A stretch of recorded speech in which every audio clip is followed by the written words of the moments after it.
시사 자키 정관용입니다.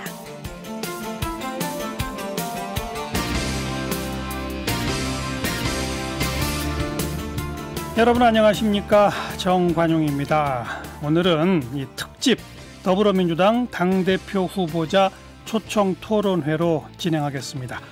더불어민주당 176석의 슈퍼여당입니다. 이 슈퍼여당을 새로 이끌 대표 8월 29일 열하루 앞으로 다가온 전당대회에서 뽑게 되죠. 그 후보자 세 분 지금 스튜디오에 나와 계시고요. 지금부터 1시간 반 동안 저희 CBS 라디오 또 유튜브로 동시 생중계될 겁니다. 민주당 쪽에서 정한 토론회의 발언 순서 규칙에 따라서 오늘 좌석 배치 또 순서도 결정됐다는 점 미리 말씀드리고요. 먼저 한 분 한 분 소개드리죠. 기호 2번 김부겸 후보 어서 오십시오. 네, 안녕하십니까. 김부겸입니다. 기호 3번 박주민 후보 어서 오십시오. 예, 안녕하십니까. 박주민입니다. 그리고 기호 1번 이낙연 후보 어서 안녕하세요. 오십시오. 이낙연입니다. 네, 세 분 지금 각 지역 방송에서 토론 몇 번 하셨죠? 네, 한 4번 정도 했습니다. 벌써 4번이나? 네. 앞으로도 또 몇 번 더 있죠? 네, 3번쯤 남았죠. 앞으로 정 드시는 거 아니에요? 이렇게 뭐 맨날 만나서 토론하시고 예. 아마 오늘 저희 토론이 전국 단위로는 라디오 TV 통틀어서 최초 방송일 거고요. 라디오로는 아마 유일한 TV 세 분의 토론이 아닐까 싶어요. 맞죠? 네, 그렇습니다. 열과 성을 다해 주셔야 됩니다. 네. 우선 라디오에서 하니까 서로 이렇게 얼굴을 마주보고 가까이 합니다. 예. 이건 처음입니다. 아, 그렇습니다. 네. 자, 뭐 오늘 모두 발언, 공통 질문, 주도권 토론 등등등 저희가 준비했는데 매번 그때그때 제가 소개를 해드릴 테니까 제가 시키는 대로 잘 좀 따라와 주시고 앞에 요 시계 타이머 잘 보이시죠? 네, 잘 보입니다. 예, 요거 잘 맞춰주시기 부탁을 드리겠습니다. 자, 먼저 새 후보자 인사를 겸한 모두 발언 30초씩 드릴 텐데 무슨 호처럼 앞에 두 글자씩을 좀 붙여서 자기를 소개하도록 했습니다. 첫 번째, 책임 김부겸 30초 시작하세요. 네, 존경하는 국민 여러분, 저는 문재인 정부의 성공적 마무리와 정권 재창출을 확실히 책임지겠다 하는 그런 당대표가 되겠다 해서 책임 김부겸으로 했습니다. 불과 넉 달 전 총선에서 저희들 정말 일 좀 제대로 하라고 176석이나 주셨습니다. 그런데 요즘 조금 민심이 저희들한테 상당히 비판적이라는 거 잘 알고 있습니다. 혹시 저희들이 교만하지 않았는지 혹은 나태하지 않았는지 다시 한번 반성합니다. 무엇보다도 앞으로 민생과 계획이란 저희들한테 주어진 과제 예. 확실히 챙기겠습니다. 네, 처음부터 이렇게 시간 어기시면 안 됩니다. 예, 죄송합니다. 두 번째, 전환 박주민 후보 30초입니다. 예, 안녕하십니까. 새로운 시대 그리고 전환의 시대를 준비하겠다고 하는 당대표 후보 기호 3번 박주민입니다. 국민 여러분, 지금은 위기의 시기이자 모든 것이 바뀌고 있고 바뀌어야만 하는 전환의 시대입니다. 이럴 때일수록 안정적인 관록, 리더십보다는 상상력과 패기의 리더십이 필요하다고 생각합니다. 당을 혁신하고 변화시키고 그래서 그 힘으로 국민들께서 부여하신 개혁과제들을 성공적으로 추진하는 강한 더불어민주당 만들겠습니다. 감사합니다. 네, 다음은 이낙연 후보는 앞에 지금이라고 하셨네요. 네. 지금 이낙연. 네. 여러 위기가 겹쳐 있습니다. 코로나 위기, 수해, 그리고 경제의 침체. 그런 복합 위기 속에 저의 리더십이 필요하다고 판단했습니다. 그래서 지금 이낙연으로 정했습니다. 저의 경험과 역량 다 쏟아서 이 위기를 국민 여러분과 함께 빨리 극복하겠습니다. 네. 책임 김부겸, 전환 박주민, 지금 이낙연 이 세 분의 자기소개를 겸한 모두 발언 말씀 들어봤는데 본격적인 출사표 내가 왜 당대표가 되어야 하는지 좀 시간도 넉넉하게 1분 30초씩 드릴게요. 첫 번째 박주민 후보부터 시작하시죠. 예, 아까도 말씀드렸지만 코로나19 이후에 모든 것이 바뀌고 있고 또 바뀌어야 되는 상황이 우리 앞에 지금 놓여 있습니다. 이런 상황에서 어떻게 하면 보다 새로운 사회를 안정적으로 그리고 많은 분들이 바라는 것으로 만들지 여기에 대한 고민도 필요하다고 생각합니다. 지금 현재 위기관리도 중요하고 또 대선의 안정적 관리를 통한 정권 재창출도 필요한데 저는 이것은 기본이라고 생각합니다. 우리 국민이 우리 당에게 176석이라는 의석을 주신 의미는 그런 과제들을 포함해서 오히려 그런 과제들을 넘어서서 그동안 오랫동안 우리 사회가 풀어오지 못했던 여러 가지 숙제들 예를 들어서 뭐 교육에 대한 대개혁이라든지 또는 사회복지 수준에 대한 획기적인 확장이라든지 이런 것들을 해결하라는 의미로 저는 주셨다고 생각합니다.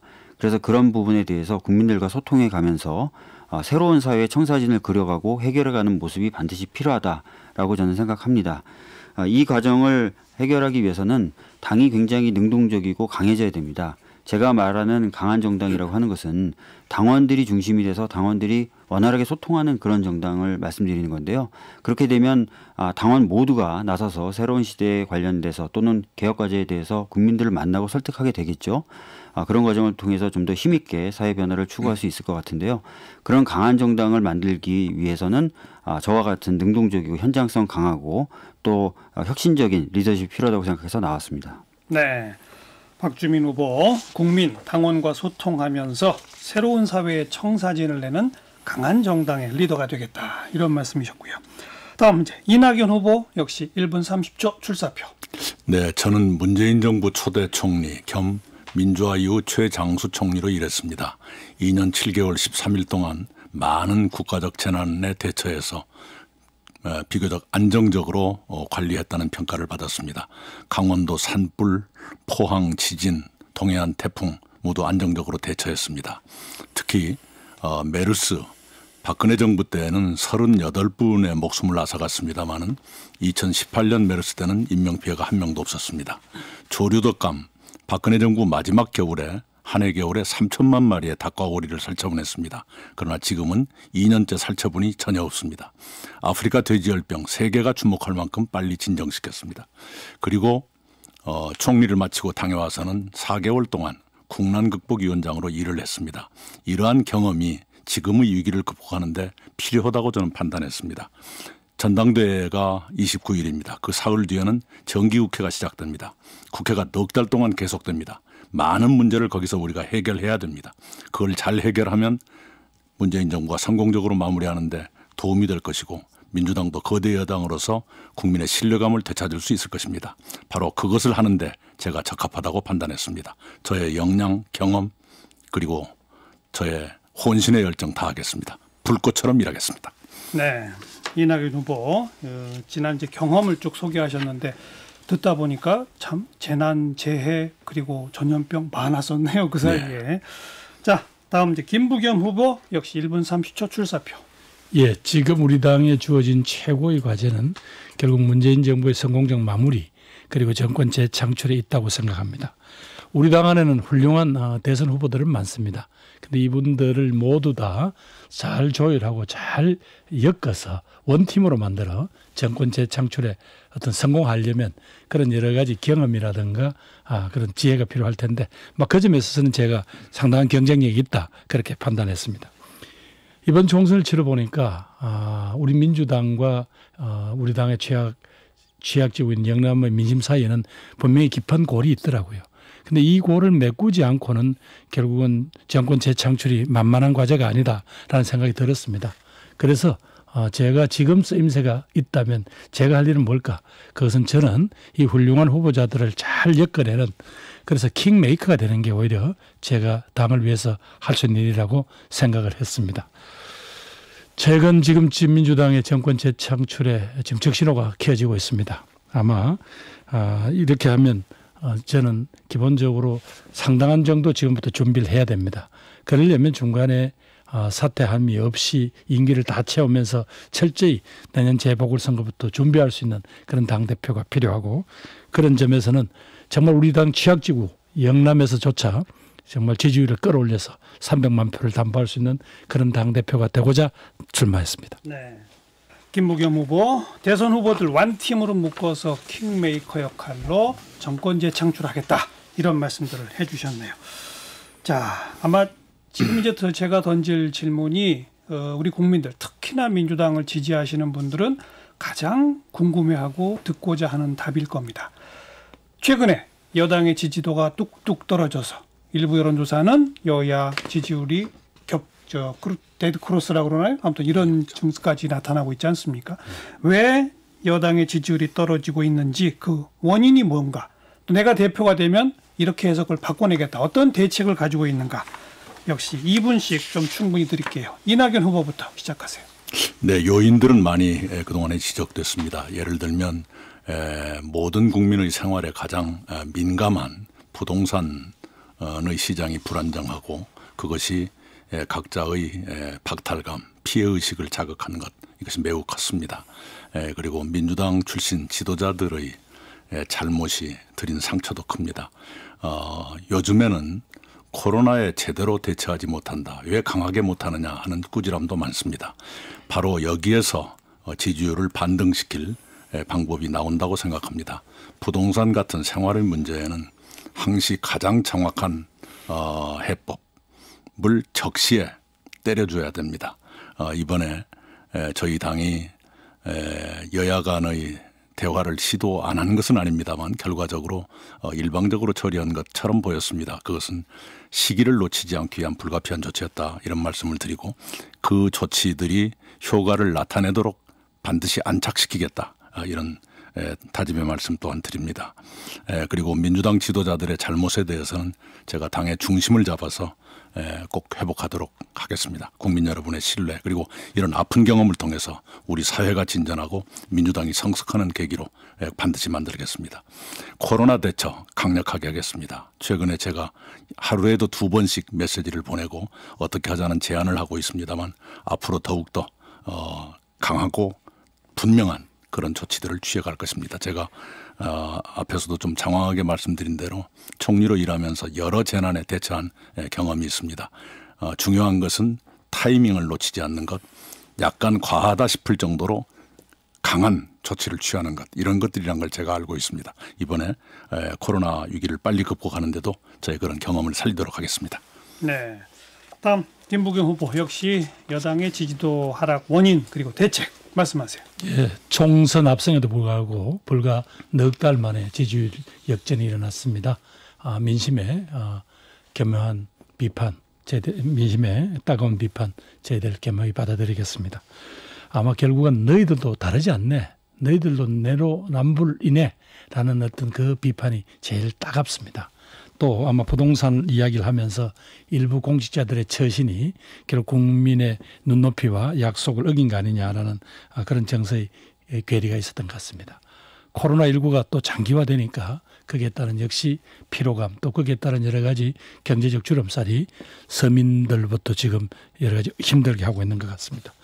그러면서 또 한번 미래 세대, 그 청년들한테 그들은 뭔가 절박한 요구를 하고 있는데 우리가 지금 답을 제대로 못 준 게 아니냐, 거기에 대한 불만도 있는 것 같습니다. 특히 또 여성들이 관심 있는 젠더 이슈에 대해서 당이 좀 더 정말 솔직하고 또 적극적으로 대응을 하지 못했다는 비판도 잘 알고 있습니다. 이런 부분들이 전부 복합적으로 영향을 미친 것 같습니다.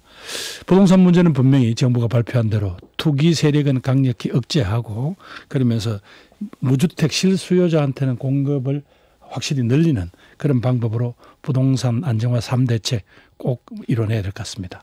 그리고 사회적으로는 여러 가지로 힘든 사회적 약자들을 위한 사회안전망, 그중에 전국민 고용보험제 같은 거는 빨리 도입이 돼야 될 것 같습니다. 그리고 앞으로는 모든 선출직 공직자는 성인지 교육 철저히 받아서 정말 국민들한테 다시는 부끄러운 일이 없도록 그렇게 해나가겠습니다. 그리고 마지막으로 이제 국민들에게 신뢰를 회복하기 위해서는 저희들이 또 과거처럼 좀 혁신하고 또 능동적인 그런 대응을 하는 역량을 길러야 되겠습니다. 우리들이 대선원에 안주했던 것, 또 정책정당으로의 모습 빨리 회복하겠습니다. 네. 다음 박주민 후보 역시 여당 지지율 하락의 원인 그리고 대책 2분입니다. 네. 아무래도 요인적으로는 이낙연 후보님이 말씀하신 대로 부동산 정책이 요인으로서는 가장 크게 영향을 미친 것 같고요. 관리라는 측면에서는 이제 국민분들의 눈높이에 맞지 않은 언행들이 좀 있었던 것 같습니다. 이런 부분들을 저희들이 좀 이제 해결해 나가야 될 텐데요. 제가 생각하는 해법은 이렇습니다. 어떤 정책이든 정책이 만들어질 때 국민들로부터 폭넓은 의견을 수렴해야 그 세밀함과 정확성이 높아지게 됩니다. 그리고 그렇게 만들어진 정책이 집행될 때도 국민분들에게 잘 설명하고 설득하는 과정이 필요합니다. 원래 이것이 정치학에서 규정하고 있는 정당의 본연의 기능입니다. 제가 최근에 느끼는 것은 우리 당이 이런 정당의 본연의 기능이 좀 많이 약해진 것 아닌가라는 느낌을 받게 됩니다. 그래서 그런 부분을 좀 강화하기 위해서 아까도 말씀드렸던 대로 강한 정당, 즉 당원들이 주인이 되면서 당원들과 잘 소통하고 그래서 당원들이 전부 다 자신이 민주당이라는 생각으로 국민들을 만나서 설명도 하고 설득도 할 수 있고 또 많은 의견도 수렴할 수 있는 그런 수평적인 정당을 좀 만들 필요가 있고 또 그것을 통해서 정책이 만들어질 때 세밀함을 높이고 집행될 때도 잘 설명되도록 하는 작업을 해야 되겠다는 생각을 가지고 있습니다. 여기에 덧붙여서 사실 우리 사회를 지금 힘들게 하는 오래된 문제들이 있습니다. 뭐 아까도 말씀드렸지만 교육제도 문제라든지 사회적 안전망이 부족하다든지 또는 산업 구조가 활력을 잃어가고 있음에도 불구하고 제대로 된 어떤 산업 정책을 못 하고 있어 왔던 그런 문제라든지 또는 뭐 저출생의 문제라든지 등등등의 문제가 있는데요. 이런 것들은 단기간에 어떤 정확한 해법을 내기 어렵기 때문에 국민들과 대화하면서 이런 부분을 해결하기 위한 청사진들을 그려가는 작업들을 하고 그런 부분에 대해서 국민들께 우리가 정말 노력하고 있고 잘하려고 한다라는 것들을 보여드릴 때 국민들이 다시 우리 당에 대한 신뢰를 회복하고 자신의 미래를 맡길 수 있을 것이라고 생각합니다. 네, 박주민 후보까지 지금 여당의 지지율 하락 원인 그리고 내가 대표가 되면 이런 대책을 강구하겠다 말씀 들어봤고요. 여기까지는 이제 거의 예열 단계라고 할 수 있고 진짜 본격적인 토론에 들어가겠습니다. 주도권 토론인데요. 주도권 토론은 이 전반부 후반부 두 번씩 기회가 있으니까 적절히 주제나 이런 걸 안배하시기 바라고 그야말로 주도권 토론입니다. 첫 번째 김부겸 후보가 시작하시게 되는데 주도권 가지신 분이 다른 두 후보한테 질문하시고 답변 듣다가 좀 길어진다 싶으면 가차없이 끊으셔도 됩니다. 대신에 질문을 빙자해서 너무 오래 자기 얘기를 하시면 제가 가차없이 끊으니까요. 그거 좀 주의하시고 마지막 7분에 한 10초도 안 남겨놓고 질문을 끝내시면 그건 안 되죠. 답변할 기회를 줘야 되니까 그거까지 좀 잘 감안하셔서 좀 단문단답으로 잘 김부겸 후보가 아마 모범적으로 잘 이끌어 주시리라고 생각을 합니다. 예, 노력하겠습니다. 상대 두 후보한테 적어도 하나씩은 질문하셔야 됩니다. 한 분 너무 소외시키면 안 되고요. 자, 7분 주도권 토론 시작해 보세요. 예, 제 질문 시간입니다만 아까 제가 말을 정확하게 매듭을 못 지은 게 있습니다. 제가 소위 역동성은 되찾고 또 정책정당으로 거듭나야 된다는 표현을 잘못한 것 같아서 그 문제를 바로잡겠습니다. 좋습니다. 자, 제 질문 시간이니까 우선 이낙연 후보님께 질문을 드리겠습니다. 이 후보님이 결국은 이제 당대표가 되시고 결국 우리 당의 유력한 대선 주자이시니까 결국 내년 3월 9일 이전에 이제 사임을 하셔야 됩니다. 그럼 정확하게는 이제 6개월 10일 후가 되는데요. 자, 그런데 이제 이 후보님께서는 계속 이게 국가적 위기이기 때문에 정기국회 열리는 이 넉 달 동안 정말 위기의 리더십을 한번 보여서 국난 극복을 하고 그 다음에 이제 다음에 정치 일정을 가시겠다 이렇게 말씀하시는데 어떻습니까? 많은 사람들은 이게 넉 달 만에 이게 국난 극복이 가능하겠냐? 또 이렇게 되면 결국은 거쳐가는 당대표, 징검다리 당대표가 될 텐데 이거는 여러 가지 당의 내년 4월 재보궐선거 등을 생각한다면 이건 분명히 당에다가 오히려 위험을 주는 거 아닐까 이런 어떤 우려가 많습니다. 이 문제에 대한 이 후보님의 입장을 듣고 싶습니다. 네, 우리 4.15 총선 때 경험을 한번 되새겨 봤으면 좋겠습니다. 4.15 총선 때 전국을 가장 많이 누비고 많은 지원을 했던 사람이 접니다. 그 결과도 괜찮았습니다. 당시 저는 대표도 아니고 최고위원도 아니었습니다. 종로의 후보에 불과했습니다. 공동선대위원장 자격으로 다녔지요. 그리고 실제로 저희가 예상보다 좋은 의석을 얻었던 것은 당이 잘했다, 이낙연이가 잘했다가 아니라 정부의 방역이 성공했기 때문이었습니다. 이번에도 비슷할 겁니다. 필요하다면 선대위를 가장 적절하게 구성할 것입니다. 그리고 우리 김부겸 후보나 박주민 후보께서도 함께 해 주시면 좋겠다고 생각하고요. 그 선대위를 잘 꾸리는 것, 그 이전에 정기국회와 임시국회 4개월 동안 우리가 해야 할 일을 얼마나 잘하고 그것을 통해서 국민의 신뢰를 얼마나 받겠느냐. 그것이 바로 선거의 승부에 더 큰 영향을 준다고 생각합니다. 우리 4.15 총선과 마찬가지입니다. 물론 이것은 우리가 후보자를 낸다고 결정했을 경우 얘기입니다. 네, 알겠습니다. 결국은 이제 우리가 한번 하나하나 짚어보면 이제 대선을 나가시려면 내년 3월 9일까지는 사임을 하셔야 돼요. 그리고 재보선은 4월 7일 이른바 서울시장, 부산시장 재보선이 있게 됩니다. 그리고 또 당대표 보궐선거는 그 한 달인 5월 9일까지는 또 해야 됩니다. 자, 지금 수도권 지지율이 역전되고 있는 이런 상황에서 사실 한 2달 이 기한 기간 동안 당대표 자리를 비워놓고도 지금 말씀하시는 그런 어떤 위기 극복이 가능할까요? 이 문제는 어떻게 생각하세요? 예, 가능하리라고 생각하고요. 거듭 말씀드리지만 4월 15일 대표님이 많이 움직이셨던 것은 아닙니다. 4.15 총선 때요. 그리고 상대당도 지금 비대위 체제입니다. 저는 이번 우리의 전당대회가 사실상 비대위를 우리 당원과 국민들로부터 허용받는 기회다라는 각오로 임하고 있습니다. 예, 저는 말이죠. 재보궐선거에 결국 후보를 내기 위해서는 우리 당의 당헌을 고쳐야 됩니다. 그러려면 참 많은 비난을 각오해야 될 겁니다. 우리 후보들을 보호해야 되겠죠. 결국은 이 문재인 정부의 성공적 마무리와 정권 재창출에 가장 중요한 이 재보궐선거를 앞두고 당대표는 손에 흙을 묻혀야 합니다. 그게 이제 중간에 간두시게 되는 데 대해서 내가 문제 제기를 늘 하는 겁니다. 그래서 적어도 그렇게 되면 왜냐하면 다음 대선에 나가실 당대표는 아무래도 자기 지지율 관리도 해야 되거든요.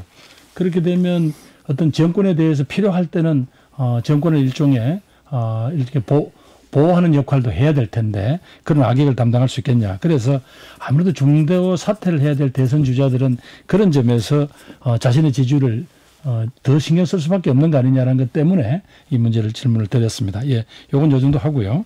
이번엔 박주민 의원께 후보께 질문을 드리겠습니다. 박주민 후보도 우리가 아까 말씀드린 대로 어떤 시대 전환이라든가 이런 걸 한다 하더라도 우리가 재보궐선거라든가 정권 재창출에 대해 중요성에 대해서는 부인하는 거 아니시죠? 예, 그건 그러려고 믿습니다. 근데 지난번에 제가 이제 결국 우리 당에 그렇게 했을 때 제일 약한 고리가 우리 당의 취약지구인 이제 지역으로는 영남. 그리고 세대별로 보니까 20대 남성들로부터 우리 당이 특별히 지금 여러 가지 신뢰를 못 받고 있는 거였어요. 그래 지난번에 질문 2대남. 한테 우리가 20대 남자들한테 우리가 어떻게 지지를 받을 수 있냐고 이제 질문을 드렸는데 그것도 시간이 짧아서 그냥 세밀히 해보겠다. 이제 이렇게 세밀한 접근을 하겠다고 하시고 답변을 못 주셨는데 오늘 시간 좀 드릴게 답변 좀 해주십시오. 예, 아무래도 이제 최근에 20대 남성들이 우리 당에 대한 지지를 많이 안 보내시는 게 사실입니다. 그래서 이 부분에 대해서 좀 획기적인 뭔가 대안이 만들어져야 될 것 같은데요. 특히 이제 그런 문제가 야기됐었던 것 중에 하나가 이제 소위 말하는 인국공 사태였습니다. 인국공 사태가 진행되는 과정을 보면은 사실 이제 비정규직과 정규직의 격차가 굉장히 커지고 또 비정규직이 너무나 많아지는 상황에 대한 개선이 반드시 필요하죠. 그래서 정부로서는 또 당으로서는 그게 맞는 방향이라고 해서 진행을 했지만 실제로 그 인천공항에 정규직을 준비했었던 젊은 분들에게는 어떻게 보면 기회를 뺏는 것으로 작용할 수도 있었던 부분이에요. 그래서 저희들이 이제 맞는 것을 맞다고 해서 추진하기보다는 맞는 것은 맞다고 얘기하는 동시에 피해를 볼 수 있는 분들에게는 그에 대응하는 보완책들을 만드는 그런 세밀한 접근이 필요하다는 겁니다. 그러니까 장기적인 방향, 옳은 방향에 대한 제시와 함께 피해를 입을 수 있는 부분에 대한 세밀한 어떤 접근을 동시에 해야 된다. 그게 이게 아까 제가 말씀드렸던 당이 여러 가지 의견을 수렴해서 정책을 만들 땐 세밀함을 높여야 된다. 그것과 연결되는 것입니다. 예, 박 후보님의 그런 철학에 저도 동의를 합니다.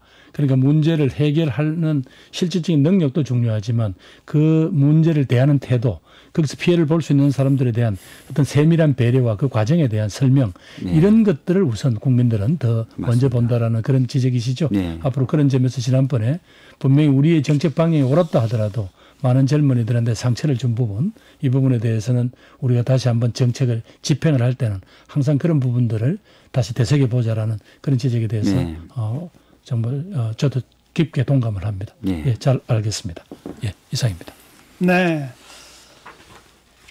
주도권 토론 여러 차례 해봤는데 아주 모범적으로 우리 김 후보께서 두 후보에게 적절하게 시간도 안배하시고 마지막 시간도 잘 지켜주신 것 같습니다. 다음 이제 박주민 후보 역시 7분 주도권 토론 시작하세요. 예, 우선 저도 이낙연 후보님께 좀 질문을 드리겠는데요. 이거는 어떻게 보면 이제 김부겸 후보님이 질문에 대한 답변을 하시는 걸 제가 들으면서 지금 궁금증이 생겨서 뭐가 잘못했군요. 보충 질의를 좀 해보도록 하겠습니다. 아까 이제 4.15 총선 때도 역할을 잘 하셨다. 뭐 저희들 다 인정하고 그 부분에 대해서는 매우 큰 감사함을 가지고 있는데요. 근데 4.15 총선 때와 달리 아마 내년 재보궐선거 때는 다른 유력 대선 후보분들이 여러 분 있는 가운데 아마 한 분이 되실 가능성이 커요. 그렇기 때문에 4.15 총선 때 이제 공동선대위원장으로서 활동을 하셨던 것하고는 굉장히 다른 환경에서 움직이실 수밖에 없어서 과연 4.15 총선 때와 같은 그런 보폭과 행보를 보여주실 수 있으실까?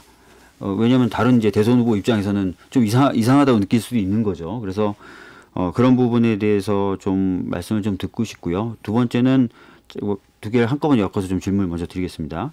당의 이제 혁신 관련돼서도 이제 최근에 많은 말씀을 하시는데 사실 당 혁신 제가 이제 2년 동안 지난 지도부에서 최고위원 해봤는데 당원 교재 하나 만드는데도 8개월 걸렸었고요.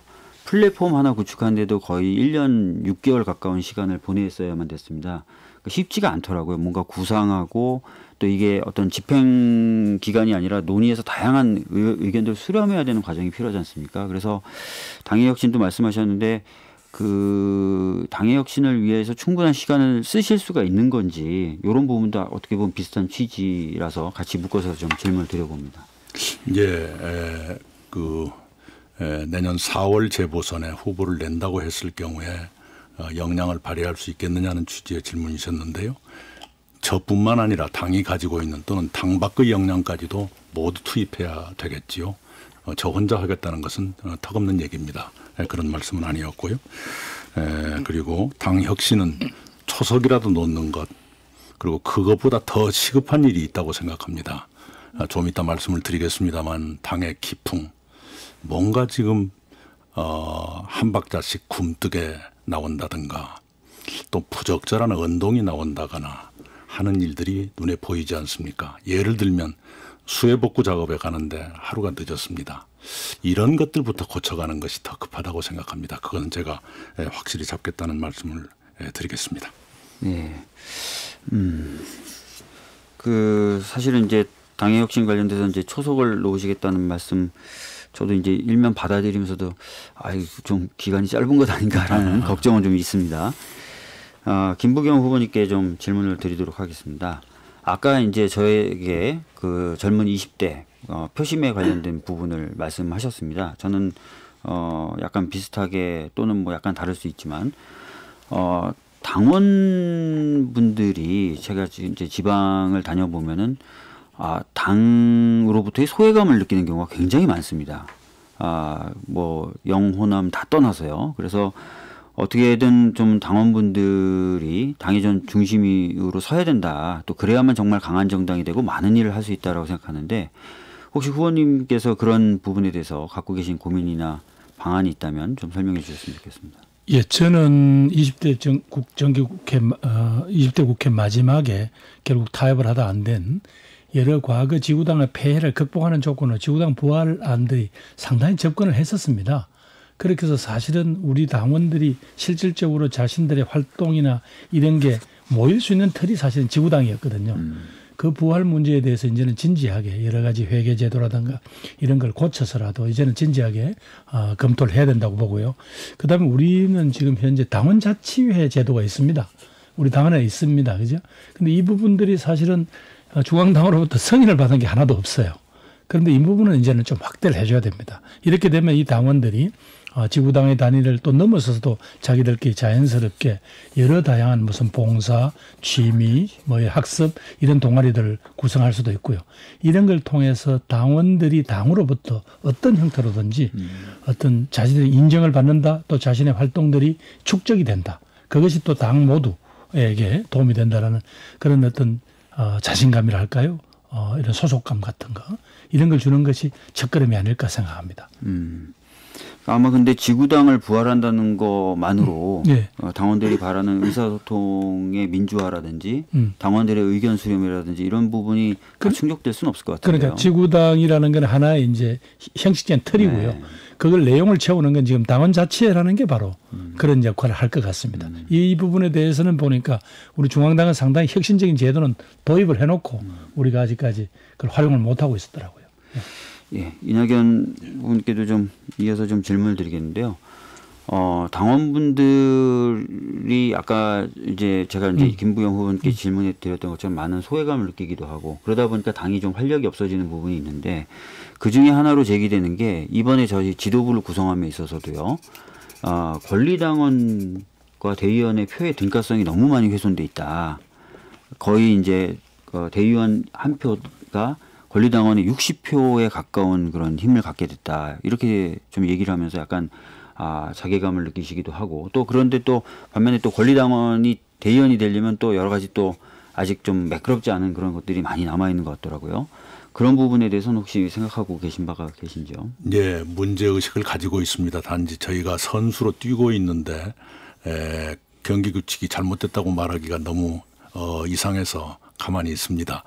분명히 표의 등가성에 심각한 그 불균형이 있죠.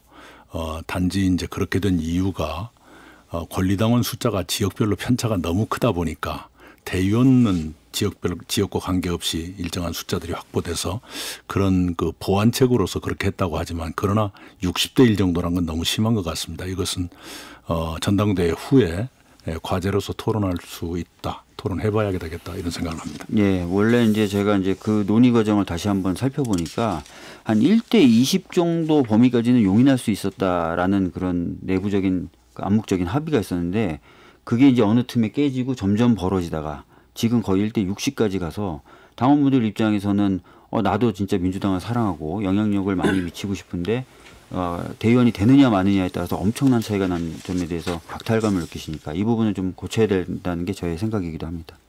네, 여기까지. 자, 이제 마지막 이낙연 후보 주도권 토론 7분 시작하세요. 네, 아까 김부겸 후보께서 저에게 주신 질문에 대한 저의 답변이 충분치 않았던 것 같습니다. 조금만 시간을 써서 보충하겠습니다. 네가 손에 흙을 묻힐 수 있겠느냐 라는 질문을 주셨는데, 그게 싫어서 혼자 당을 외면하고 돌아다녔으면 또 몸살인다고 비난받았을 거다, 이렇게 생각을 합니다. 그리고 정권을 충분히 보호할 수 있겠느냐, 그저께도 제가 말씀드렸습니다. 제가 대표가 된다면 당과 국민의 의견을 대통령께 수시로 전달해 드리겠지만, 대통령과 정부를 향한 왜곡된 공세는 제가 묵인하지 않고 사실을 내 입각해서 봉쇄하겠다, 차단하겠다, 이런 말씀을 드렸습니다. 우리 부동산과 관련해서 한 가지 의견을 좀 듣고 싶습니다. 저는 키워드 3개로 부동산 정책의 방향을 정리하고 있습니다. 희망, 안심, 진정. 희망은 집 없는 분, 집을 갖고자 하시는 분들께 희망을 드려야 된다. 안심은 집을 갖고 계시는 분들 중에서 실거주자 들께는 안심감을 드려야 한다. 그리고 진정은 투기 세력, 집으로 큰 돈을 벌겠다고 하는 그런 세력이나 그런 유혹을 진정시켜야 한다. 이런 3가지입니다. 그에 따른 정책은 다 있을 겁니다. 집 없는 분께 희망을 드리려면 공공주택의 확대 공급이 불가피하다고 보고 있고요. 그리고 실거주자의 안심을 드리기 위해서는 그 과세의 안정감 같은 게 있어야 될 겁니다.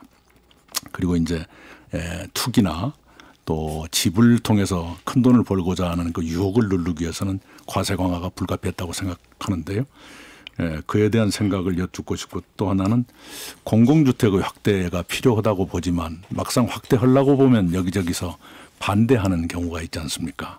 그걸 어떻게 하면 좋을지, 어디에 공공주택을 공급하는 것이 좋을지 그 지혜를 좀 여쭙고 싶습니다. 아이고, 제가 당대표가 돼야 그 지혜를 모을 것 같은데요. 네. 역시 이제 이번에도 보니까 공공주택을 강화하는 방법으로 고밀도를 해줄 테니까 그 고밀도 허가에서 오는 이익을 가지고 공공임대라든가 이런 걸 좀 짓자 하니까 우리 아파트 집값 떨어지니까 그건 안 하겠다라는 그런 반발이 나오는 걸 보니까 결국 이제 참 쉬운 문제는 아닙니다. 그러나 결국은 이제 뭐 우리 이부님께서도 해외 쭉 다녀보셨지만 각 나라마다 특히 이제 이 주거 문제가 심각한 나라들은 보면 결국은 고밀도, 그리고 어떤 주거 환경이 좋은, 교통 환경이 좋은 데다가는 보면 역시 고밀도 개발을 하고 뭐 1인 주택이라든가 가구 형태에 따라서 접근하기 좋도록 그렇게 하잖아요. 그래서 이거는 우리도 방향을 분명히 정해서 그렇게 가야 될 것 같고, 또 최근에 보니까 뭐 예를 들면 경기도 경우에는 자신들이 이 개발을 하되 지금처럼 LH공사에 이렇게 해서 다시 말하자면 택지를 조성을 해서 그거를 민간 아파트 업자들한테 파는 방식이 아니라 직접 개발을 해서 20년, 30년 살 수 있도록 그리고 제법 소위 괜찮은 그런 어떤 공공임대를 하겠다고 하니 어떤 그런 것도 아마 좋은 어떤 정책의 전환이 될 것 같습니다. 우리도 과거 노무현 대통령 때 이 문제를 놓고 분양 원가 공개부터 얼마나 많은 고민을 하고 했습니까? 저는 뭐 그런 점을 생각하고 나머지 과세 문제에 대해서는 아마 유 후보께서 총리로 계시면서 이 문제 보고를 많이 받아보셨을 텐데요. 이 문제에 대한 저희들이 원칙 분명한 건 아까 1가구의 실거주자들한테는 분명히 과도한 부담을 드리지 않겠다. 그러나 다주택을 보유함으로써 갖는 어떤 투기의 유혹 이건 분명히 차단하겠다라는 건 이번에 분명히 보여야 될 것 같습니다. 예, 우리 박주민 후보께도 같은 질문입니다. 큰 틀에서는 동의하시리라 봅니다만 공공주택을 어떻게 어디에다 공급하는 것이 좋을지요? 저는 뭐 그 공공이 주택을 공급하는 비중을 점점 늘려나가야 된다는 데 완전히 동의를 하고요. 아마 다른 두 분도 마찬가지일 것 같은데, 근데 좀 아쉬운 게 이번에 이제 공급 대책이 강남의 이제 재건축 지역에서 좀 많은 호수가 나오는 것으로 좀 설정이 돼 있다는 평가가 있습니다. 자칫하면 그것이 불에 기름을 붓는 것이 되지 않을까라는 염려가 좀 되고요. 그래서 서울 지역에 주택을 추가로 공급할 때는 강남 말고 좀 다른 지역에 해야 되지 않을까라는 생각을 가지고 있고요. 그중에 한 대안이 저는 이제 사대문권 안에 이제 현재 거기 아파트 단지가 없거든요. 그쪽을 좀 개발해 보면 어떨까라는 조심스러운 생각이 있습니다. 최근에 이제 도시에 거주하는 형태를 좀 분석해 보면 직장과 가까운 데 주거를 가지고 싶어 하세요. 예전에야 이제 외벌이 부부다 보니까 한 사람만 출근하고 한 사람은 집에 있으면 되니까 직장과 집의 거리가 좀 멀어도 되는데 지금은 거의 대부분 맞벌이다 보니까 뭐 남성이든 여성이든 직장 가까운 데 집이 있어야 되고 근데 서울 같은 경우도 좀 주로 직장이 있는 데가 뭐 여의도 그다음에 강남권 그다음에 이제 광화문권 아니겠습니까? 그렇게 가까운 부분에다 뭔가 주택이 좀 제공이 될 필요가 있고 근데 그중에 강남 쪽은 사실 아까 말씀드렸던 너무 뜨겁기 때문에 오히려 지금 사대문 안쪽이라고 할 수 있는 그쪽에다가 좀 주택을 좀 공급해 보면 어떨까 차라리 그런 생각을 좀 가지고 있습니다. 예, 그 강남의 경우에는 정부 정책을 조금 설명해 드려야겠습니다. 재건축을 하려고 하는 것은 공공 재건축이고요.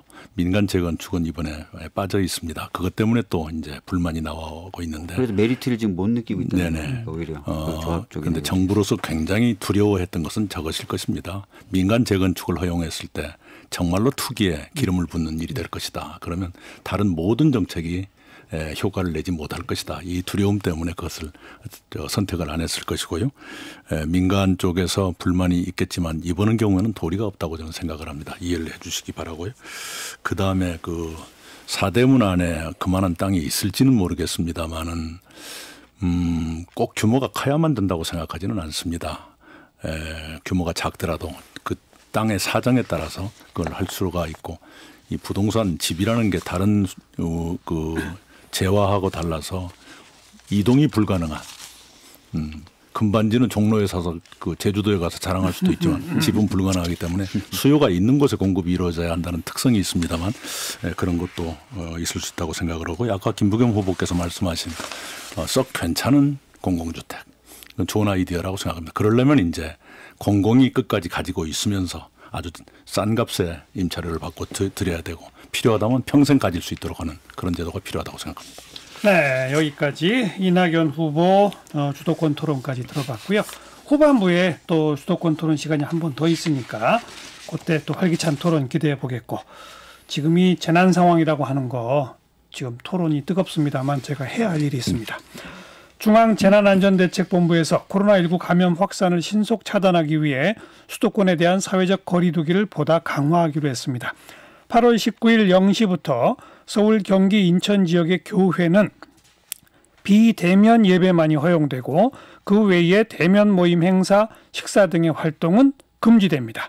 이상 중앙재난안전대책본부에서 전해드렸습니다. 네.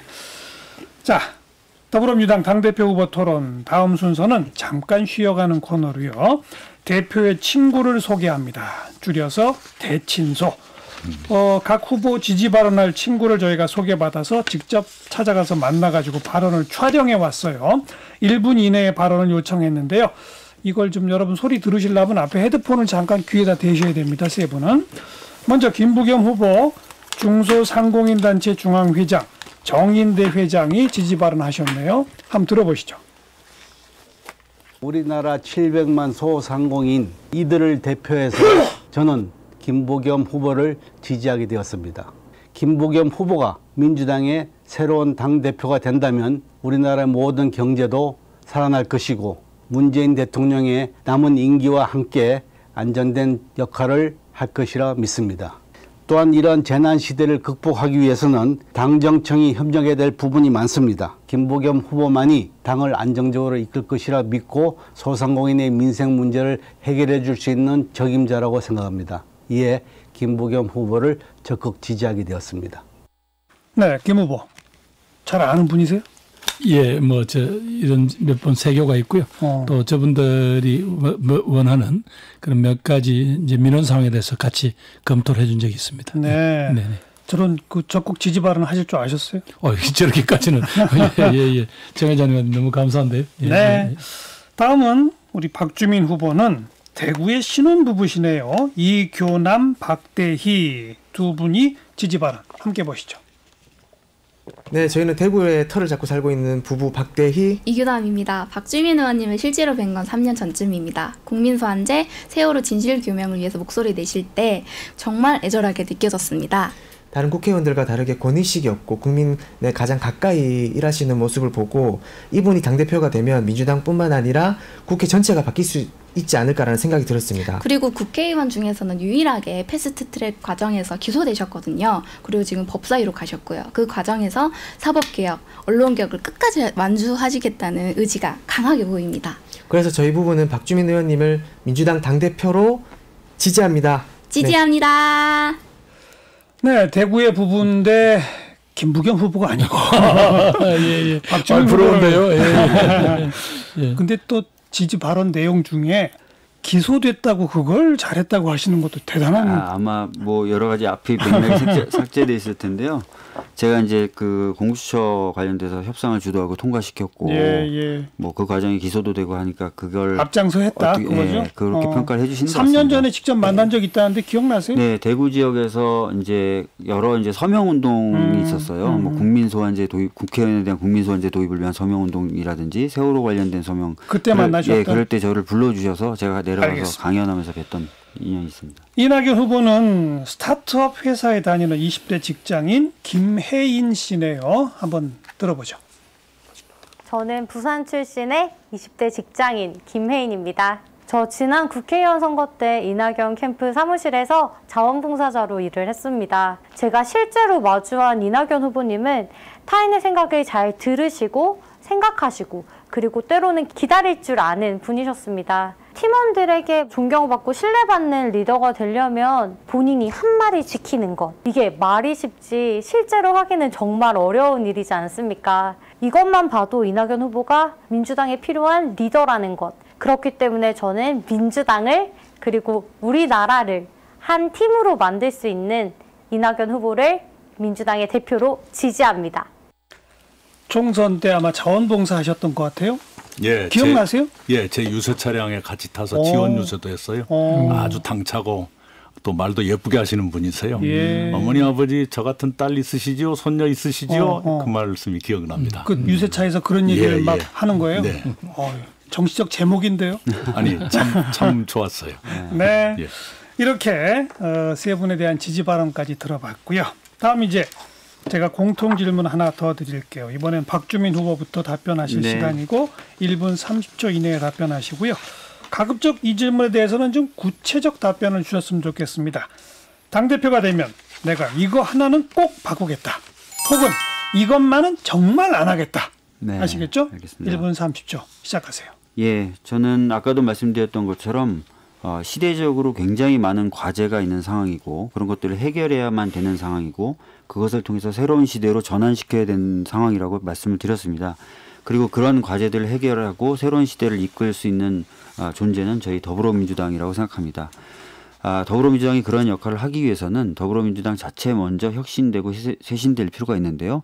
핵심은 당원들이 중심이 되는 당원의 당이 돼야 된다는 것입니다. 그래서 제가 당을 온전히 당원에게 돌려드리는 정당 뉴딜, 그러니까 뉴딜이라는 게 이제 나라를 온전하게 국민에게 돌려드리는 새로운 조치라는 뜻으로 이제 루즈벨트가 얘기했던 건데요. 정당 뉴딜이 이루어져야 된다라고 생각합니다.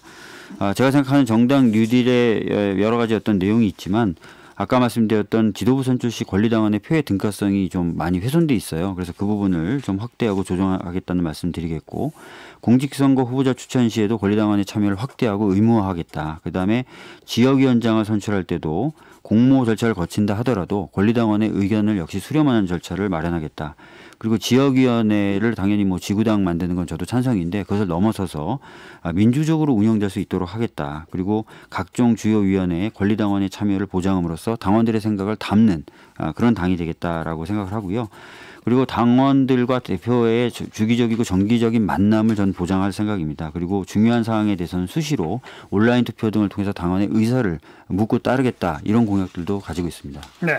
다음 이낙연 후보 당대표 되면 이거 하나 꼭 바꾼다. 이건 안 한다. 예. 유능하면서도 겸손한 정당 만들겠습니다. 우선 코로나 꼼꼼하고 그리고 단호하게 조치하도록 대처하도록 정부에 잔소리 좀 하겠습니다. 그리고 민주당이 의석은 많이 갖고 있으나 어딘가 뒤뚱거린다는 불안감을 국민께 드리고 있는데 제가 중심 확실히 잡겠습니다. 그래서 좀 빗나간 언동 없고 국민의 심사를 헤아리지 못하는 조금 철없어 보이는 말 않게 하겠습니다. 그리고 전당대회 사흘 뒤부터 정기국회가 열려서 4개월 계속됩니다마는 그때 처리해야 될 안건 최대한 처리하도록 우리 원내대표님과 함께 노력하겠습니다. 그 과정에서 우리 당 소속 구성원들의 마음을 하나로 모으도록 최선을 다하겠습니다. 동시에 우리 박주민 후보님의 지혜를 얻어가면서 미래를 준비하는 정당을 만드는 데도 최선을 다할 것입니다. 그런 일들에 유능하게 대처해야겠다는 생각입니다. 우리가 흔히 할 일을 한다는 것과 겸손하다는 것이 서로 배치되는 것으로 생각하는데요. 일할 때는 빡세게 해서 유능하다는 평가를 받으면서도 국민 앞에 가서는 늘 낮아지는 그런 겸손한 우리 의원들 또 정당 되도록 하겠습니다. 네. 다음 김부겸 후보 역시 대표되면 이거 하나 바꾼다? 이건 안 한다. 예, 제가 당대표가 되면 정말 정부하고 혼신의 힘을 합쳐서라도 전국민 고용보험제라는 사회안전망 하나는 꼭 이번에 만들어내겠습니다. 코로나19가 장기화되면서 사실은 서민 경제들이 어려운데 그중에서 우리가 주변에 보는 무슨 관광이라든가 공연 뭐 이런 대면 산업들은 사실은 거의 뭐 작살이 나고 있지 않습니까? 특히 최근에는 보니까 그동안 좀 괜찮았던 이런 뭐 유통업계나 이런 쪽도 이제는 도저히 못 견딘다. 그래서 지금 현재 구조조정에 나섰습니다. 이렇게 되면 특히 취약계층들 일자리가 없거든요. 이분들에 대해서 무슨 지금 사회적인 어떤 지원이라든가 이런 게 너무 취약합니다. 대한민국의 취업자 숫자가 한 2,710만 정도 나와 있는데 그중에 고용보험의 혜택을 받는 분들은 한 50%. 그 외에 뭐 공무원이라든가 단지 공사 등에 근무하시는 분들 한 5% 빼고 나면 약 45%가 결국은 특수고용 노동자 또 그다음에 비정규직 이런 분들이거나 혹은 자영업자나 혹은 소위 개인 사업자들입니다. 이분들은 사실은 자기가 사업이 망하거나 가게 문을 닫거나 했을 때 아무런 지금 보호받을 수 있는 장치가 없습니다. 이 문제를 국가가 책임져야 된다. 저는 바로 당대표가 되면 이 문제는 확실히 전국민 고용보험제 하나만은 확실히 만들어내겠습니다. 네, 여기까지 당대표 되면 이거 하나 확실히 하겠다. 어찌 보면 공약이라고도 말할 수 있는 말씀들 들어봤고요. 이제 후반부 주도권 토론, 전반부 주도권 토론이 우리 김부겸 후보부터 시작했으니까 후반부는 박주민 후보부터 시작합니다. 7분씩 드릴게요. 시작하세요. 네, 먼저 이낙연 후보님께 좀 질문을 드리겠습니다. 이제 이낙연 후보님께서는 현재 위기 극복이라는 말씀을 자주 하시고 또 그 위기 극복에 가장 적합한 인물이 후보님이시다라고 말씀하십니다. 전에 한번 김부겸 후보님도 이 위기란 무엇을 의미하느냐라고 이제 질문하셨던 기억이 있는데 그래서 저도 한번 질문해보고 싶은데요. 그 이낙연 후보님께서 언급하시는 위기라는 게 코로나19로 인한 위기 만 있습니까? 아니면 그 외에 다른 내용들도 포함되어 있는 것입니까? 당연히 다른 것도 포함되죠. 코로나 우리 국민들도 그렇게 생각하실 겁니다. 코로나 위기가 재확산되면서 경제가 다시 위축되고 자영업은 다시 한파가 분다는 것, 그걸 한 묶음으로 보는 것이죠. 저도 마찬가지입니다. 거기다 이제 장마와 태풍 피해가 겹쳐 있기 때문에 그동안에 코로나 피해 또는 경기 위축의 피해가 좀 덜 느껴졌던 농어촌 사회마저도 이제 그런 것들을 느끼게 되는 것 아닙니까? 그런 점에서 복합적 위기, 거의 총체적 위기라고 생각합니다. 근데 제가 좀 듣기에는 코로나와 코로나로 인한 경제 위기, 네. 장마 수해로 인한 경제 위기, 사실 이거는 어떻게 보면 이제 정부가 중심이 돼서 해결해야 될 과제일 것 같고, 정당은 사실 이런 부분에 대한 서포트도 잘해야 되겠지만 원래 좀 장기적인 과제들에 대한 정책적 방향 설정과 정책 생산도 해야 되는 것 아니겠습니까? 네. 그래서 이제 거듭 좀 여쭤보는 건데, 지금 현재 우리 정당이 어떤 시대와 사회를 바라봤을 때 해결해야 될 문제라고 생각하시는 것들이 좀 후보님이 말씀하신 위기에도 좀 포함이 돼야 사실은 당이 이제 10년, 20년을 내다보면서 운영될 수 있지 않겠습니까? 그래서 네, 옳은 말씀이시고요. 저희가 4.15 총선 전부터 후에 걸쳐서 넉 달 동안 국난극복위원회를 운영했었습니다. 부족한 제가 그 위원장의 책임을 맡았었는데요. 그 국난극복위원회의 구성을 보면 모든 것이 정부 주도는 아니라는 것을 우리가 알게 됩니다. 3개의 본부가 있었습니다. 하나는 방역본부, 또 하나는 경제비상대응본부, 또 하나는 포스트 코로나 본부가 있었습니다. 방역본부, 방역은 정부가 주도하고 당이 전면적으로 협력해야 되는 그런 분야입니다. 경제비상대응은 정부가 집행하겠지만 그 입안 과정에서는 당의 의견이 많이 들어가야 됩니다. 현장을 당이 더 많이 알기 때문에 그렇습니다. 김진표 의원께서 많은 도움을 주셨습니다. 포스트 코로나는 당의 상상력이 공무원들보다 더 앞서가야 됩니다. 코로나 이후에 어떤 산업을 키울 것인가, 그 산업을 키우는데 뭘 지원하고 어떤 규제를 완화할 것인가. 이광재 의원이 본부장으로 아주 높은 상상력을 발휘해 주셨는데요. 위기라고 해서 모두 정부에게만 맡겨놓을 수 있는 것은 아니다. 이 말씀을 드리고 싶고요. 아까 당의 여러 가지 제가 올해 대표를 못할지도 모르기 때문에 일부러 그걸 제가 다 할 것처럼 말씀드리는 건 좀 자제하고 있습니다만은 당의 신뢰 회복, 안정감의 회복, 여기에서 모든 것이 출발돼야 한다고 생각합니다. 예. 하여튼 뭐 제가 봤을 때 거듭 말씀드리지만 지금의 위기는 이제 코로나로 인한 위기와 그동안 지속되었던 우리 사회가 가지고 있었던 누적된 여러 문제가 복합적으로 저는 작용하고 있다고 생각을 하고, 그래서 코로나 위기 극복은 당연하고 그것을 포함해서 그동안 해결되지 못했고 그래서 많은 분들을 힘들게 만드는 이런 제도들도 좀 개선하려는 자세가 필요하고, 특히 그런 부분은 당이 좀 장기적으로 정책도 연구하고 국민과 대화할 필요가 있다라고 저는 생각을 합니다. 아까 김부겸 후보님께서는 내년 4월 재보궐선거에서 관리를 잘 하겠다, 승리를 이끌겠다, 필요하다면 뭐 여러 가지 노력을 하시겠다고 말씀을 하셨습니다. 관련돼서 이제 좀 여쭤보고 싶은 부분이 있는데요. 최근에 이제 제가 지역을 다니면서 느끼는 것은 지역들마다 다 소외감을 느끼고, 사실 이제 영남도 느끼지만 호남도 느끼고 충청도 느끼고 강원은 진짜 자신의 존재를 잃어버린 것 같다는 말을 할 정도로 소외감을 느껴서, 사실 그 본질은 어떻게 보면 특정 지역의 문제가 아니라 모든 지역의 문제다라고 저는 생각을 하고, 그리고 그보다 더 깊이 들어가 보면 수도권으로의 집중과 과거 지역에 위치돼 있었던 산업이 활력을 잃어서 그렇다고 생각되는데요. 이제 영남을 많이 강조를 하셔서 혹시 이제 다른 지역이나 이런 부분들에 대한 어떤 고민들, 이런 것들은 어떤 것을 갖고 계신지 말씀을 해주셨으면 좋겠습니다. 예, 결국은 저는 방금 박 후보께서 지적하신 대로 우리 사회의 이런 모순의 가장 핵심은 수도권 집중에 따른 국가의 불균형 발전에서 온 거라고 보고요.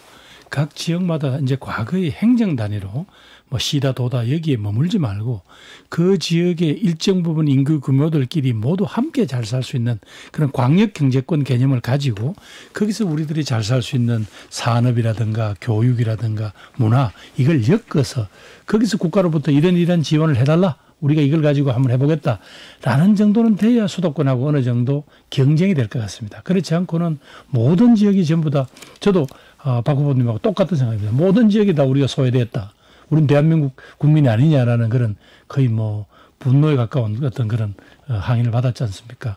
그렇다면 결국은 이 수도권 공화국으로는 더 이상 안 된다라는 확실한 그것 때문에 저는 행정수도 이전이라든가 혹은 광역경제권 같은 이런 새로운 개념을 가지고 국민들을 같이 호소를 해야 될 것 같습니다. 알겠습니다. 최근에 이제 또 수도권 지역에서는 수도권 분산 관련돼서 얘기가 나오니까 또 왜 또 우리가 갖고 있는 걸 또 나눠주려고 하느냐 이런 말씀을 많이 하시는데 두 분께 드릴 수 있는 시간이 짧아서 죄송합니다만 그러면 수도권을 대상으로 한 뭔가의 대책 갖고 계신지 있으시면 죄송하지만 한 20초씩 말씀해 주셨으면 좋겠습니다. 우리 김부겸 뭐 예, 수도권은 결국은 경제 수도로 가면 됩니다. 미국의 뉴욕처럼 하고요. 그리고 워싱턴 기능은 뭐 세종으로 맡기고 전 국토 균형 발전 한번 만듭시다. 예, 수도는 역시 서울입니다. 좀 더 쾌적하고 좀 더 품격 있고 그리고 경제적으로 활력 있고 문화적으로 향기가 나는 국제도시로 커갈 수 있을 것입니다. 그렇게 하도록 하면 된다고 생각합니다. 좀 이따 말씀드리겠습니다. 예, 저도 뭐 수도권 나름의 계획을 좀 가지고 있는데 그런 부분 나중에 좀 기회되면 말씀드리겠습니다. 예. CBS 라디오 시사자키 정관용입니다. 특집 더불어민주당 당대표 후보 토론 함께하고 계신데요. 유튜브로도 라이브 생중계되고 있는데 새 후보의 팬클럽이 동원됐는지 자발적 참여인지 모르겠습니다만 채팅창에 정신이 없어요. 전부 세 분에 대한 칭찬. 대표는 이낙연, 대표는 김부겸, 대표는 박주민 계속 올라갑니다. 계속. 자발적 참여겠죠? 팬클럽에. 네.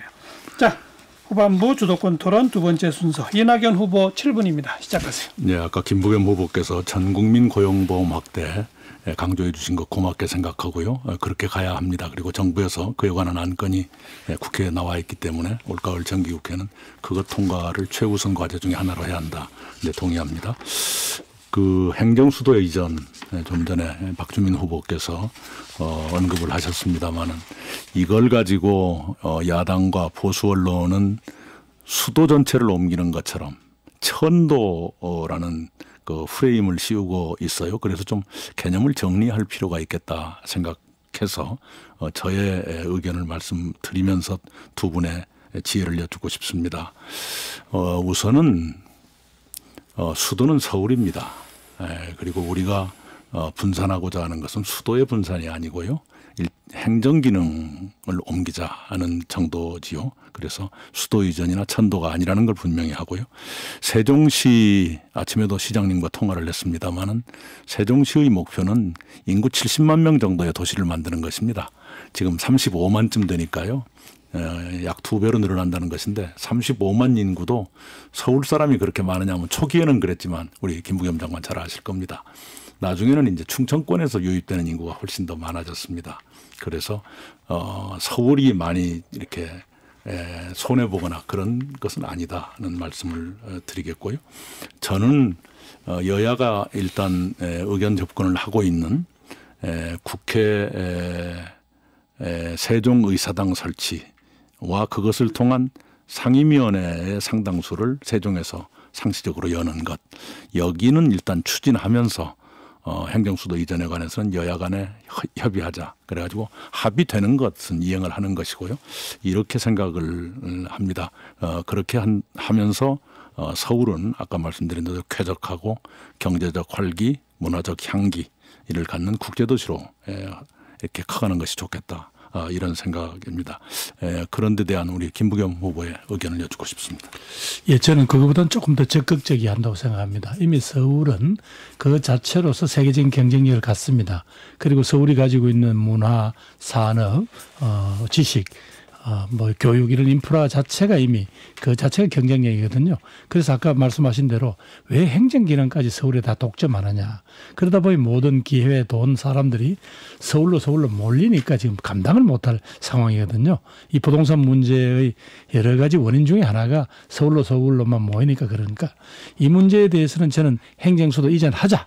라고 국회에서 특별법을 만들어서 추진을 하고요. 아까 말씀 그대로 행정의 기능을 거기다 배치를 함으로써 국토 전체가 접근하기라든가 혹은 균형 발전에 있어서 하나의 신호탄으로 만들었으면 좋겠습니다. 지금 말씀하시는 어떤 국회의 세종시 분원 개념은 지금도 아마 착착 진행되고 있는 걸로 알고 있습니다. 저는 그것보다는 더 적극적 의지를 가지고 특별법으로 행정수도 특별법을 진행을 했으면 좋겠습니다. 네, 그러니까 제 말씀은 행정수도 특별법 원트랙으로 가는 것이 아니라 국회 분원 설치는 여야 간에 이미 의견 접근이 돼 있으니까 그건 그것대로 추진하면서 행정수도 이전을 위한 여야 간 협의를 진행하자 이런 투트랙 병행론이고요.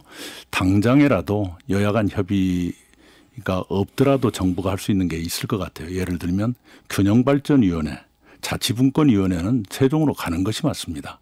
당장이라도 그건 할 수 있다고 생각합니다. 우리 박주민 후보께서는.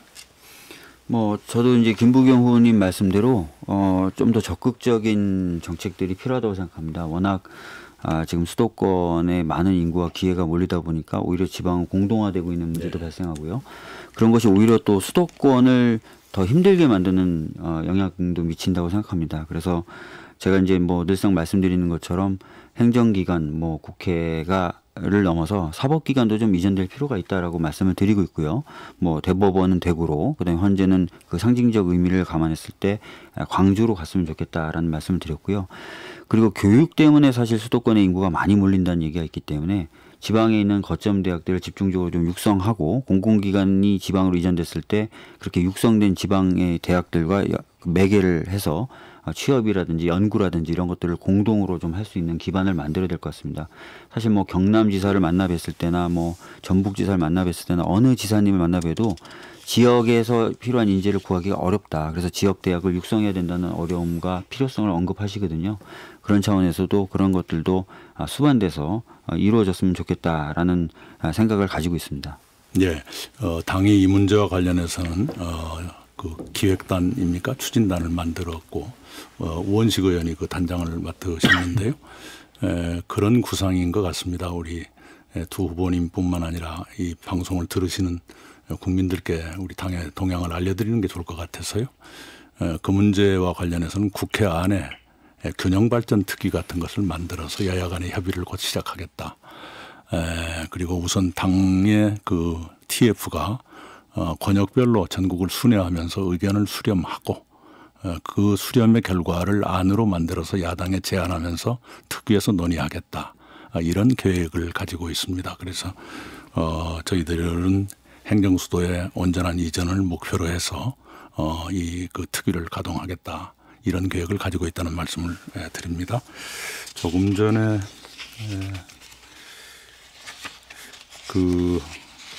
아까 공공주택을 어디에 공급할 것인가의 문제입니다.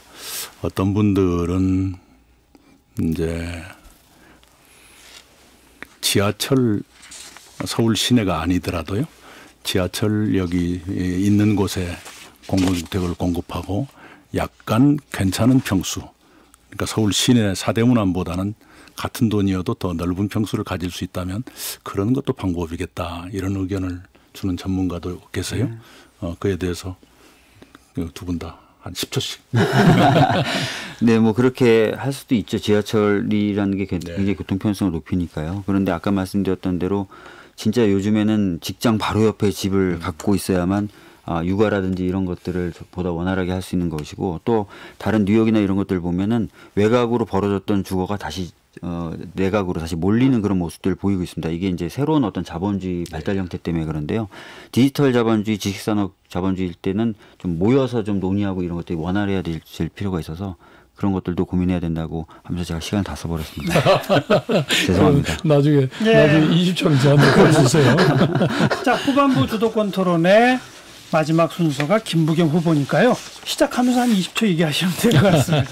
예, 결국은 이제 우리 당이 여러 가지 국민적인 이렇게 따가운 질책을 받고 있는 것 중에 하나가 결국 이제 부동산이라는 보통 인간들이 가질 수 있는 어떤 아주 어찌 보면 건강한 욕망에 대해서도 우리가 능동적으로 잘 대응하지 못했다는 비판인 것 같습니다. 오늘은 아마 이 문제에 대해서는 아마 박주민 의원은 자주 박주민 후보께서는 젊은이들하고 대화를 한 것 같은데요. 제일 이제 이 후보님께 질문을 드리면 우리가 이제 정부가 8.4 공급 대책을 발표했습니다. 서울에다가 13만 5천 호, 물론 뭐 아직까지 구체적인 뭐 어떤 현장에서 하겠다 이런까지 나오진 못했습니다만 핵심은 그런데 제일 문제가 이게 30대, 40대, 3040 세대에 대한 배려가 여전히 부족합니다. 그래서 제가 이제 이분들을 쭉 만나보니까 우선 3040 세대는 일단은 자기 직장이 있거나 혹은 지금 현재 소득이 있기 때문에 이분들은 미래 소득을 앞당겨서 내 집을 마련하고 거기서부터 이제 몰기지 개념으로 자기들이 그걸 갚아나가는 게 훨씬 유리한데 이게 전부 다 강력한 대출 규제 때문에 자기들한테 그런 기회가 지금 막혀 있다. 이게 이제 이분들의 가장 큰 어려움이고요.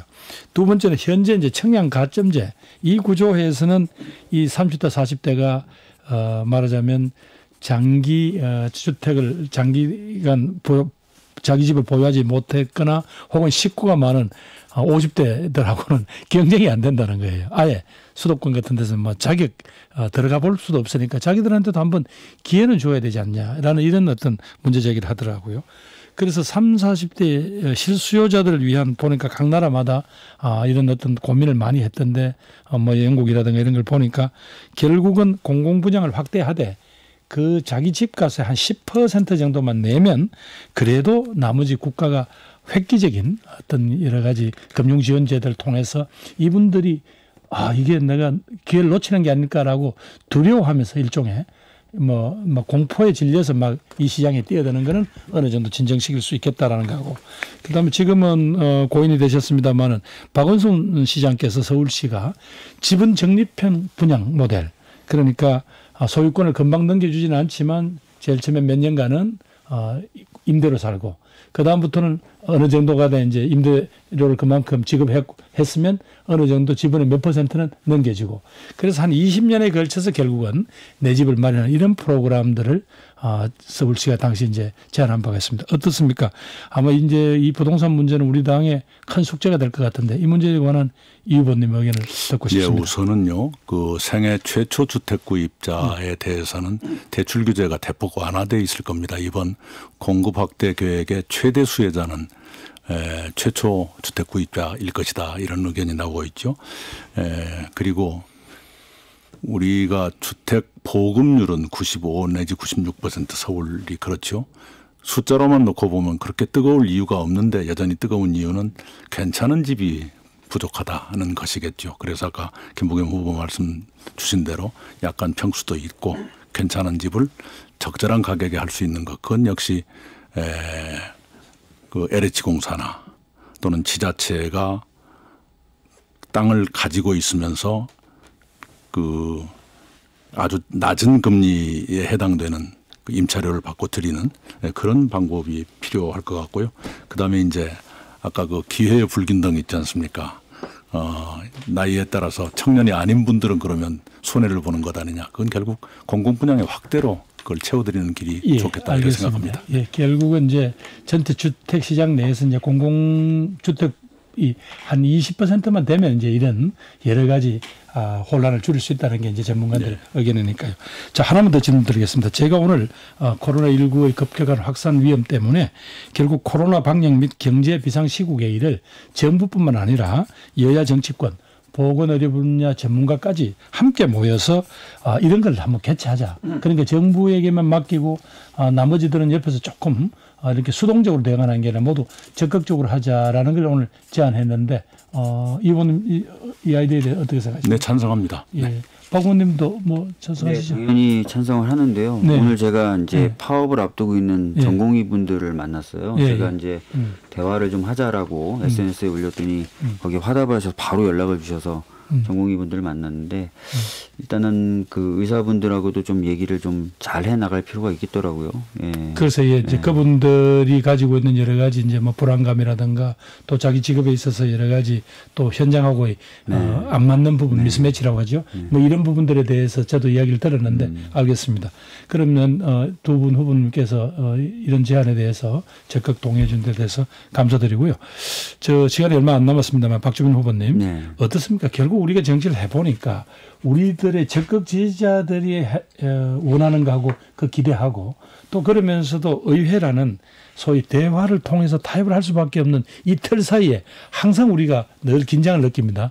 그런데 과거에 보면 우리 김대중 전 대통령, 노무현 대통령도 보면 여야 협치를 안 할 수가 없어 했거든요. 우리 문재인 대통령조차도 이 어려운 시경에도 지난번 21대 국회 개원식에서 21대 국회는 대결과 적대 정치 청산하고 반드시 새로운 협치 시대를 열어야 된다고 말씀하셨습니다. 저는 결국 정치를 해보니까 이 긴장에서 참 이렇게 노연할 수 있는 그런 어떤 정치는 없다고 보는데 이 문제에 대한 박주민 후보 어떤 지혜를 한번 듣고 싶습니다. 뭐 야당과도 대화도 해야 되고요. 협치도 해야 됩니다. 뭐 그것을 완전히 배제하거나 무시할 수는 없겠죠. 근데 이제 정치의 저는 최고의 목적은 국민들 삶을 개선하는 것이라고 생각합니다.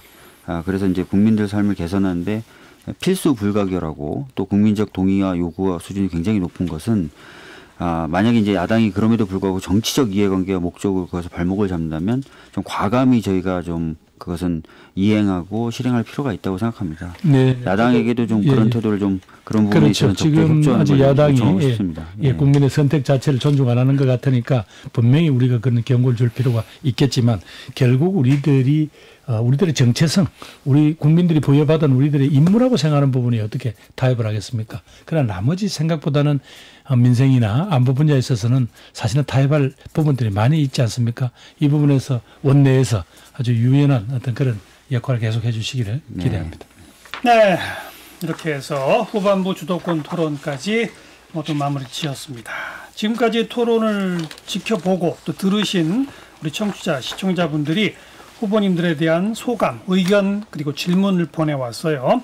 우리 서현미 아나운서가 직접 모아봤는데 이걸 소개해드리고 나서 혹시 뭐 그 안에 질문이 있을 테니까 새 후보들께 답할 시간 한 1분씩 드릴게요. 서현미 아나운서 먼저 정리해 주세요. 네, 우선 책임 김부겸 그리고 전환 박주민 또 지금 이낙연 이 세 후보에 대한 응원의 댓글들이 정말 정신없이 쏟아졌습니다. 그중에서 제가 질문을 뽑아오기 힘들 정도로 굉장히 많이 쏟아졌는데요. 그중에서도 눈에 띄는 여론들 정리해봤습니다. 들으시면서 도도댕댕이 님과 하이드 님은 돌다리 두드려가면서 안정적으로 운영할 때가 아닙니다. 지금은 달려야 할 때입니다. 라면서 안정적인 정치보다는 적극적이고 공격적인 개혁이 필요한 시기다. 이렇게 말씀을 해주셨고요. 검찰개혁에 대한 다양한 여론도 많았습니다. 웜윈드님을 비롯한 많은 분들이 공수처장 빨리 임명해서 검찰개혁해야 할 때입니다. 라면서 더 속도를 내야 된다. 이렇게 이야기를 해주시는 분들도 많으셨지만 반면 스튜디오 K 내추어님을 코로나가 지금 이 지경인데 사법개혁이 민주당 최우선 과제입니까? 라면서 국민의 안전과 국가의 안정이 우선이다. 라고 말씀하신 분들도 적지 않았습니다. 또 구선님은요. 개혁적인 인물은 민주당 내에서 살아남기 힘든 불행한 시기다. 이렇게 남기신 분도 있었어요. 국민보다는 정당 논리가 또 진영 논리가 우선으로 보인다. 오히려 그들만의 리그라고 보인다. 이렇게 지적을 하셨는데요. 다양한 목소리를 인정하지 않는 것이 민주당의 지지율 하락의 원인이 아니겠느냐 이렇게 지적하신 분들도 있었습니다. 또 많은 댓글 여론 중에서 이 질문이 더 압도적이었는데요. 귀 기울여서 들으셔야 될 겁니다. 서촌지기 3538번님입니다. 통합당의 지지율이 민주당을 앞서는 역전 모드입니다. 통합당이 시도 중인 변신도 작용했다고 보는 시각들이 있는데 새 후보님들은 지금 통합당을 어떻게 평가하고 계신지 궁금합니다. 왜 민주당은 통합당만큼 변하려고 하지 않는 겁니까? 답답합니다. 라면서 이런 회초리 같은 댓글들이 쏟아졌는데요. 국민 질문에 대한 새 후보님들의 답변이 필요합니다. 서현미 아나운서. 네. 이렇게 많은 질문을 던져놓고 네. 1분 만에 답하는 거의 불가능한 얘기를 보니까 좀 더 적극적으로 개혁해달라. 특히 검찰개혁. 그러나 지금이 그게 제일 중요할 때냐? 뭐 이런 의견들이 엇갈렸다는 그렇죠. 거. 네. 또 하나는 통합당이 지금 자꾸 올라가는데 통합당에 대해 어떻게 평가하느냐. 이런 게 조금 눈에 띄네요. 네, 뭐 맞습니다. 그냥 답변하실 만한 것 이낙연 후보부터 순서입니다. 1분씩 시간 드릴게요. 예, 통합당의 변신 노력 저는 환영합니다. 중도로 좀 더 나오고 심지어 그 내부에서 좌클릭이라고 말할 정도로 하고 있는 게 진정이라면 우리하고 점점 가까워진다는 얘기니까요. 우리로서 싫을 이유가 없지요. 단지 아직은 좀 확신이 덜 가는 것이요. 예를 들면 전광훈 목사님 집회에 대해서 왜 그렇게 애매한 태도를 계속 취하고 있는가. 심지어 김종인 비대위원장은 의원들이 자유롭게 참석할 수 있는 것이다 라고 해놨는데 원내대표는 그 잘못된 모임이다 라는 것은 서로 그 제1인자와 제2인자 사이에도 의견이 엇갈리는 것이고요. 또 하나 5.18을 강령에 넣겠다고 하는데 어떻게 넣겠다는 것인지가 아직 나와 있질 않습니다. 마치 2012년 대선 때 경제민주화를 공약 제1호로 내세웠다가 그걸 바로 흐지부지 무산시켰던 것 같은 그런 일이 또 나타나지는 않을까 이런 걱정도 됩니다. 자, 김부겸 후보도. 예, 제가 봐도 우선 김종인 비대위원장 취임 이후 너무 저당이 사고를 안 치시니까 요즘 저렇게 자꾸 올라가는 게 아닌가 하는 생각이고요. 이번에 던진 그 10개 정책 과제를 보니까 저희들이 긴장을 해야 되겠습니다. 그러니까 현 시대에 뭐가 필요한 건 정확하게 알고 있는 것 같은데 문제는 저당의 소속 의원님들이나 혹은 저당의 지지자들이 그런 현실의 변화를 적극적으로 수용할 의지가 있느냐 이제 이 문제인데 그건 뭐 그 당의 변화를 지켜봐야 되겠지만 저도 이낙연 후보님과 마찬가지입니다. 바로 저당이 적극적으로 변하기 때문에 우리도 대세론에 안주할 수가 없다. 그래서 우리도 더 긴장하고 해야 된다라는 그런 말씀을 드리고 싶고요. 또 공수처장 임명이 안 되는 것은 지금 현재 법에는 아까 공수처장 추천권을 야당한테 비토권을 줬는데 그 자체를 지금 가지고 지금 사보타지를 하고 있는 거거든요. 이건 필요하면 법을 개정해서라도 반드시 연내 출범 목표로 해서 우리 당이 뛰겠습니다. 박주민 후보 1번. 예, 공수처장 임명 등 공수처 출범에 대해서는 저는 여러 차례 입장을 밝힌 바가 있습니다만 최대한 빨리 이르면 이제 9월 말이라도 법을 개정해서 실질적인 출범에 들어가야 된다라고 생각을 합니다. 이미 법이 만들어졌고 시행되고 있는 상황이기 때문에 이것을 더 이상 정치 쟁점화하는 것은 안 된다라는 좀 입장이고요. 미래통합당의 최근의 변화 모습은 저는 환영합니다. 이미 메시지도 그렇게 냈습니다. 근데 이낙연 후보님이 말씀하신 대로 그게 실제화돼야 됩니다. 그래서 그런 변화 모습을 우리가 유도 또 유인을 계속해야 될 필요도 있다고 봅니다. 아울러 김부겸 후보님 말씀하신 대로 우리가 보다 더 혁신하고 쇄신하는 모습을 보여줄 필요가 있습니다. 이것은 뭐 국민들에게 보여드리기 위한 것이 아니라 아까 말씀드렸던 대로 이 시대와 이 사회가 요구하고 있으나 제대로 해결하지 못한 문제들을 우리가 제대로 해결하기 위해서는 우리부터 좀 바뀌어야 될 필요가 절실하게 있기 때문입니다. 당원들과 잘 소통하고 국민들과 잘 대화하고 그러면서 많은 과제들을 해결할 수 있는 강한 정당을 만들 필요가 있다는 것입니다. 네, 이렇게 해서 이제 모든 토론을 마무리 짓고요. 이제 마무리 인사 말씀하실 수 있는 시간인데 우리 대한민국 라디오 방송으로는 아마 유일하게 세 분이 토론을 펼친 코너라서 세 분에게 DJ 역할을 하실 수 있는 기회를 드립니다. 그러니까 마지막 인사 말씀하시면서 지금 우리 국민들한테 전하고 싶은 마음을 가장 잘 표현한 노래 한 곡 딱 선곡해서 그것까지 소개해 주셔야 됩니다. 질문인데 이 노래가 실제로 나옵니까? 그러면? 나옵니다. 나옵니까? 예. 예. 세 분이 그럼 노래 소개하시면 바로바로 나오진 않고요. 세 분 보내드리고 제가 이제 마무리 할 때 보내드릴게요. 자, 얼마나 또 DJ 역할도 잘하시는지 이번 마무리 발언은 모두 발언의 역순입니다. 그래서 이낙연, 박주민, 김부겸 이런 순서로 이낙연 후보부터 마무리 발언과 곡 소개 1분 30초. 예, 국민 여러분의 저희 민주당을 향한 답답함과 실망을 잘 압니다. 당을 잘 혁신하겠습니다. 우선 국민 여러분의 눈높이 그리고 시대의 요구에 맞게 당을 바꾸겠습니다. 먼저 당이 국민 여러분께 더 가까이 다가가서 국민 여러분의 삶과 마음을 더 세심하게 헤아리면서 모든 문제에 더 정확하고 기민하게 대처하도록 하겠습니다. 그리고 당정관계 새롭게 강화하겠습니다. 당의 주도력을 좀 더 높여서 필요하다면 저도 내각을 향해서 시어머니 노릇을 좀 하겠습니다. 그리고 국민 여러분의 요구가 정부의 정책에 잘 반영되도록 당 소속의 모든 국회의원과 원외위원장들을 정책위에 배치해서 의견이 잘 반영되도록 하겠습니다. 당청 간 청와대와는 더 긴밀하게 소통하고 협력하겠습니다. 대통령께 저희 국민과 당의 의견을 잘 전달해 드리면서 동시에 대통령과 당을 향한 왜곡된 공세는 사실에 입각해서 차단하겠습니다.